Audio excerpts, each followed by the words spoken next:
Hello guys, Silverplated22 here, bringing you a brand new series, and when I say a brand new series, it's a series that I have done before, but it's a brand new series since my return to YouTube.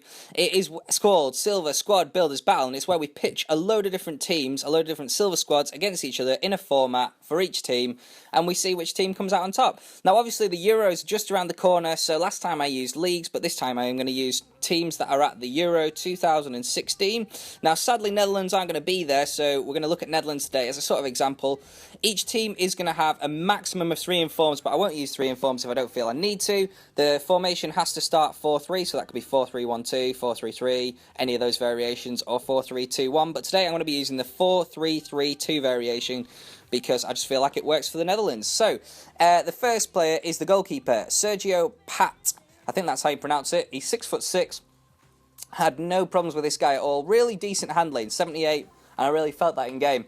Now, the right back is called Rick Karsdorp, I think. The Feyenoord fans in the comments are going to kill me, but he's 6'1", 86 pace, 70 defending, and 77 physical. I'll talk about him in a little bit. The first centre-back that I'm going to go to is Vanaken, who has 70 pace, 73 defending. He is 6'4", medium-high work rates, and he's left-footed. I found him to be pretty solid, as I did with Denswil, who had 62 pace, 72 defending, and 75 physical, 6'2". I found the centre-back pairing pretty solid, not really amazing, but nothing to complain about. Now, Patrick Van Aanholt, I actually used the informed version, as you will see in a minute. I forgot I had the informed version in the club. For some reason, it didn't show up. I think he was a left wing back, but I decided I might as well use him because the informed version is insane, as I will, again, talk about later. At CDM, I have got Donk, who is 71 pace, 75 defending, at 84 physical, and he's 6'4", which is insane. With a high defensive work rate, he is an incredible CDM.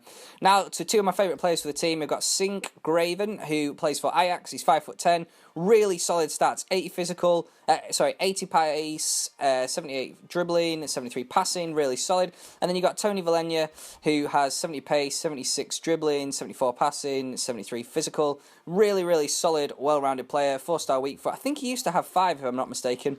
Then we go across to the Bundesliga with Hertha BSC, with 81 pace for Behrens, or Behrens, is that how you pronounce it? It sounds silly, but 80 dribbling, really, yeah, pretty average cards. Then, really, the main man of this team, 6'5", Kramer, who plays for Feyenoord. Obviously, the main stats you're going to be looking at there is, again, he's 6'5", and he's got 80 shooting, which is insane. And then we've got Boetius, who's Jean-Paul Boetius from FC Basel, 86 pace, 79 dribbling, and a real up-and-coming talent who is a very exciting player to use on FIFA. Just before we move on, I am actually going to show you that I did swap across to use the Patrick Van Aanholt, because, yeah, I think it's relevant. So before I actually get into the clips, I'm going to talk a little bit about some of the players. So, yeah, that's what I'm going to do in the clips. So the centre-backs were pretty solid, as I said before, and I am going to be playing against goal teams all the time, so, you know, there's some times when they're going to struggle, but the left-back and right-back were worlds apart, okay? So I think as far as players go in this team, Patrick Van Aanholt was probably my favourite, and that's not just because I'm a Sunderland fan, but he was phenomenal going forward and coming back. But Rick Karsdorp was just really poor defending and attacking. Like, I was really disappointed with him because he looks so good, because he's 6'1" with such high pace and physical. So I was a little bit disappointed with that. As I said before, the real key players in this team were the CDM, the centre mid, and the other centre mid. So Donk, Singraven, and Tony Valenia were insane. They controlled the midfield. They were all good attacking. They were all good defending, and they could all just like sort of drift past people and look for a nice little pass inside. Really good range of passing. Really, they were all able to have a nice, good, long-distance shot on them, which, I mean, I haven't got a great deal of clips with them, really, but they were, you know, they were absolutely epic. Now, Boetius was phenomenal at left wing. I thought he was really good at distributing the ball into the box, as well as sort of drifting in there himself and putting the ball in. Now, I wasn't as keen on Behrens. He was decent, but I certainly wouldn't be rushing to use him again. And as for Kramer, he was insane. Really top quality target man. Good at heading, good at, you know, shooting, long shots, power, everything.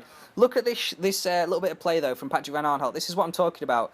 If you look on Foothead, I am French, as has shown his rating in each position, and he is really highly rated in every position, which is incredible. He's got good finishing, good passing, good crossing, good defending. He was really the star of this team. Expensive though, over 100k.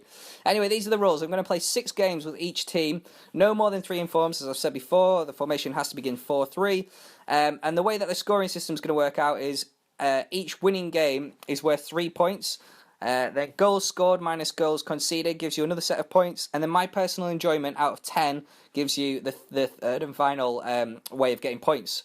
So as we see on the scoreboard, Netherlands aren't actually going to be on here, but this is how it's going to look for everyone else. So I won 4 games and lost 2, so that gives me 12 points because, 4 times 3 is 12. Goal difference, I scored 17 and I conceded 12, which doesn't sound that great, but it was in some difficult matches. I gave them a 7.5, so that gives a total of 24.5, which obviously doesn't really make that much difference at the moment because there's only one team in it, but in the future it will sort of give us a nice ranking system. Anyway guys, let me know if you enjoyed the video and which nation you'd like me to do next. Now it is just teams who are in the Euro 2016, so let me know. Like and subscribe. Cheers guys.